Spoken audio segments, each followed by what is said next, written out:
Hey, Shalom. First and foremost, I'd like to give all praises, glory, and honor to Yahweh Bashim Shai, double honors to the elders of Great Millstone who rule well, peace and salutation to the elect, and all the brothers pushing this work in sincerity and truth. This is Brother Thamine from GMS Toronto coming at you in the video. What you see on this screen is Caribbean islands, man. Right? Started with, I think, Antigua in the second spot up there. I don't even know who's at the far left, but I know it's Antigua, Barbuda. There's probably Anguilla, third, Bahamas, Barbados, and the list goes on, right? Our people, right, which are the Israelites, when the Lord talks about us being scattered, it's a real thing. Okay, and this was a curse because we weren't supposed to be scattered. We were supposed to be in our land. We were supposed to be ruling over these other nations. Okay, we're supposed to be praising Yahweh Shem Shai, right? First and foremost, you know. But due to our disobedience, right, He dropped us off in these islands right here, which they're beautiful places, right? Don't get me wrong. Right, but there's also a war going on amongst these little nations, so to speak, within Israel. Right, you have the Jamaicans beefing with the Trinidadians. Right, mainly it's the whole Caribbean really coming against Jamaica, to be honest with you, and Jamaica looking down on the rest of the other islands. Right, so a thing that I've seen is for the last couple of weeks, this whole I Show Speed bullshit, which is this guy's he's a pansexual, all right. He venerates pan.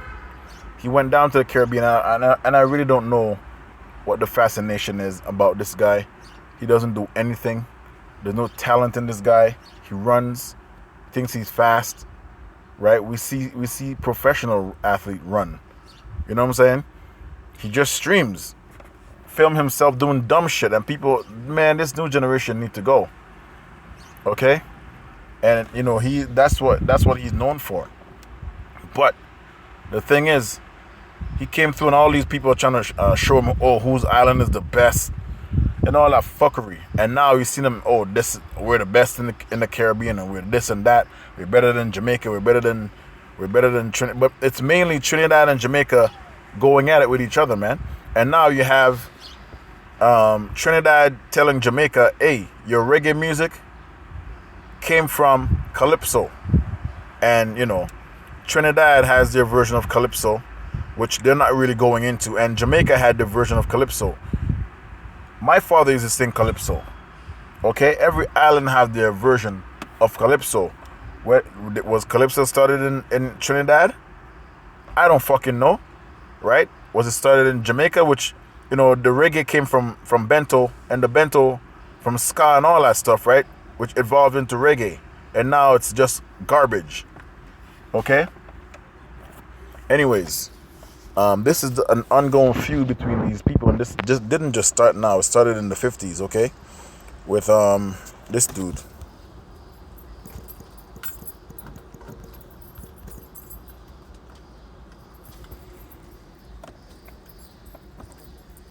Started with this dude. Give me 2 seconds.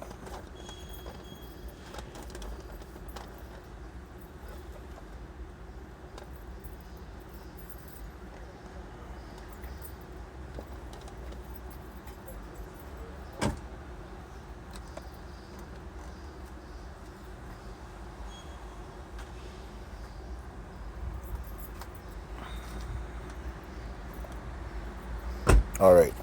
So it started with this dude, the first prime minister of Jamaica, right? Alexander Bustamante. And then you have him going up against, I would say, first prime minister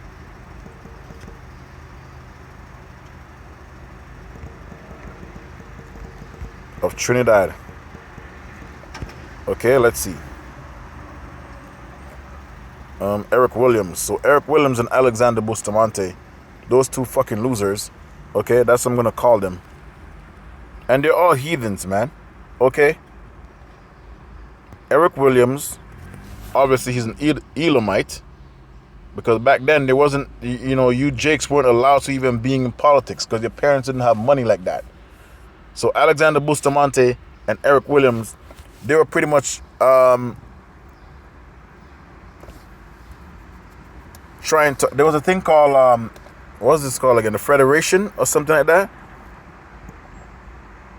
And they were trying to like pretty much make one island the capital of the Caribbean, and both of these two losers had an ego problem, right?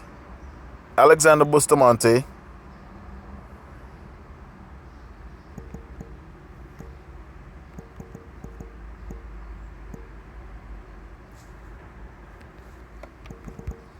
and Eric Williams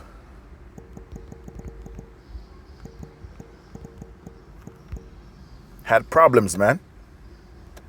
Right? Let's see what the problem was. Yeah, so I was right. The Federation, because I learned this bullshit in high school coming up.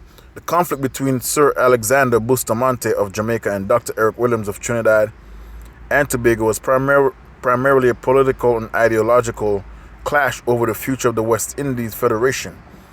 Right? In the late 50s and the early 60s, rather than a physical or personal feud, it was a battle of nationalist visions that unfortunately led to the collapse of the Unified Caribbean Nation project. So all of these islands, they wanted to be one, right? So it's all islands are close to each other.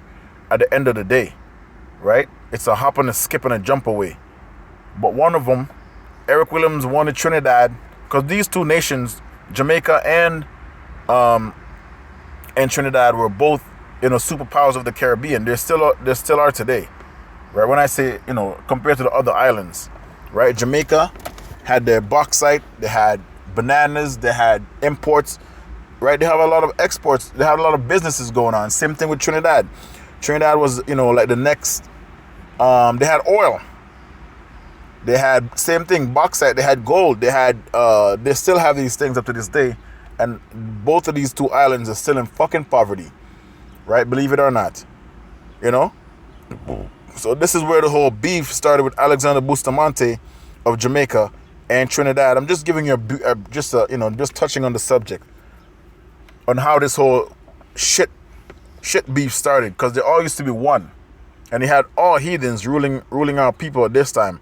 And you know how our people, they're the easiest thing to pretty much to infiltrate when it comes to the mental, right? If you're some kind of handsome or have like lighter complexion, and I'm just being real, okay? That's the thing that made the older generation get wet, okay? Men and women, all right? If you think I'm lying, Google all the prime ministers of the Caribbean and see what they look like. They're nothing but tears, man. Not saying our people, can't look like these people, but you can see the spirit. And they don't have our people best interest in their mind. All right? So this caused a breach. Same thing in South America, right? All these other South American countries think that they're better than the other one, right? So when you see Trinidad and Jamaica going at it on social media, they don't even understand where this shit come from, right? This whole beef between Eric Williams and Alexander Bustamante over the Federation, the Caribbean Federation, right? So this whole thing, it came to an end in 1961 Jamaica referendum. The breaking point occurred in September 1961 when Bustamante, as an opposition leader, successfully pressured Jamaica Premier Norman Manley to hold a national referendum on Jamaica's continued participation in the Federation. The Jamaican electorate voted in the favor of withdrawing Bustamante's anti-federal campaign, effectively doomed the project, right? So they're rather these British, if you want to call them colonizers, because that, to me, that's not a diss, really. That just shows that we lost the fucking war, or the wars, right? as Jamaica was the largest and most populous number. So you see what, where this came from? They couldn't agree to come together. 1 from 10 leaves not. Yeah, I remember that. I remember this. This was a big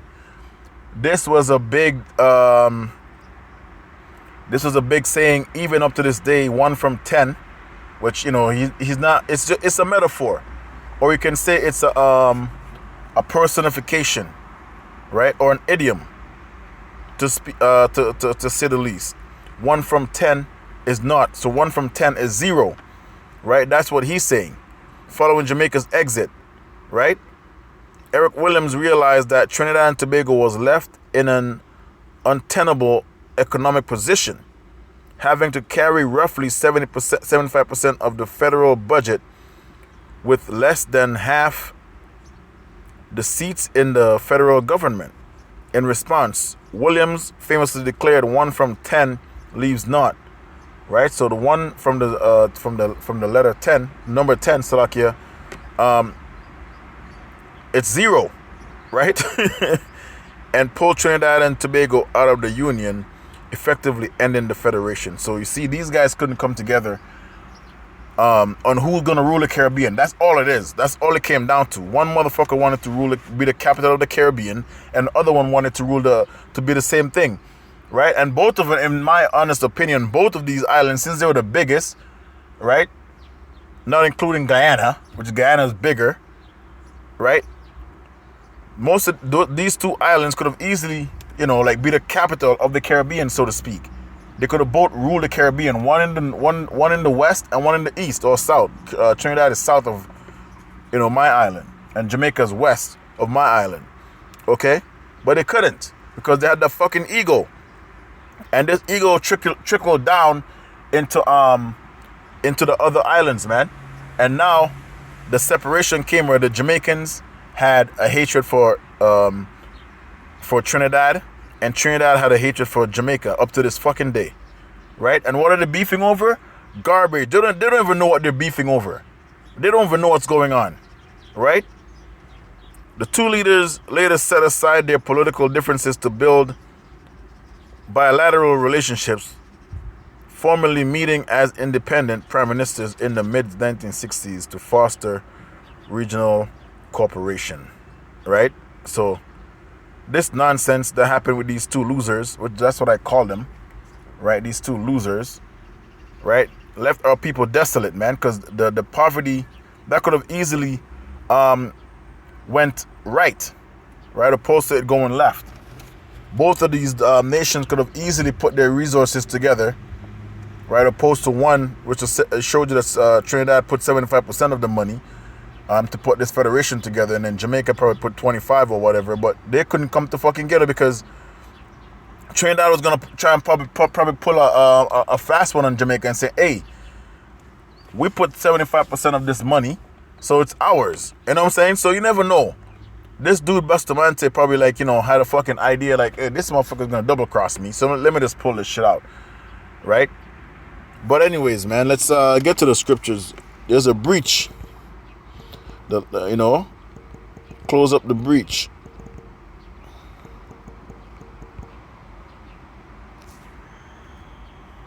This is Amos 9 and 11. In that day will I raise up the tabernacle of David that is fallen. So all this political turmoil that our people are going through, whether it be politics, voting and all that garbage, that's not going to make our people come together. It's impossible for them to come together because they don't have Yahweh Shem Shai. None of our, no politics, no multi-million-dollar deal is not going to make this nation come back together. Right? It doesn't matter who's in power. If it's not of Yahweh Shem Shai, it's going to fall to naught, man. Right? And since that guy brought up naught, 1 from 10 is naught, I'm going to bring another scripture up too. It says here, the tabernacle of David that is fallen and closed with the breaches thereof, which is the hatred. Okay? That's between these nations, between these Israelite islands and countries wherever the fuck they were dropped off. And I will raise up the ruins, because our nation is in a ruin right now. The Lord's going to build it back, right, under the tabernacle of David, We don't have that right now. So what we're seeing is just our nation walking blindly, right, in their own lusts, by trying to establish a king of other nations over them. And I will build it as in the days of old, right? That they may possess the remnant of Esau or Edom and all the heathen which are called by my name, saith the Lord that doeth this, right? So if you don't want rulership over Esau, which most of our people, they don't want rulership over Esau. I'm telling you this right now, right? They want to be under Esau forever, because Esau have this God complex too. Say if we move out of these islands and out of these countries, they're gonna lose it. Okay, they wouldn't. Esau look at them as they don't know. They wouldn't know what to do. They tried this experiment in South Africa with these South Africans when they had the big towers down there, and then they moved out of the towers, and then these fucking towers just went unkept, right? And they're still there up to this day. No one's living in them, right? So Esau, and it's not because these people don't know what to do. Esau had always had the upper hand in this kingdom, and kept the tribes or whatever under their feet by not educating them on how to do certain things their way. Because if we do things our way, we'll be prosperous our way. So Esau had to take things out that we knew, and then implement things that that's our people not skilled in, right? Like his ways of building, his ways of finance, right? And they don't teach our people these things. They don't want you to learn these things, because when they're ready to pull the plug, then they look at you like a degenerate. Oh, you can't survive without me, like a pimp and a fucking hoe. Okay? If it's not of the Lord, it will come to naught. Since that guy want to talk about naught, 1 from 10 is naught, right? Let's get to it. This is Acts 5:34. Then stood there up under council a Pharisee named Gamaliel, a doctor in the law, had a reputation among all the people, and command to put the apostles for a little space, right?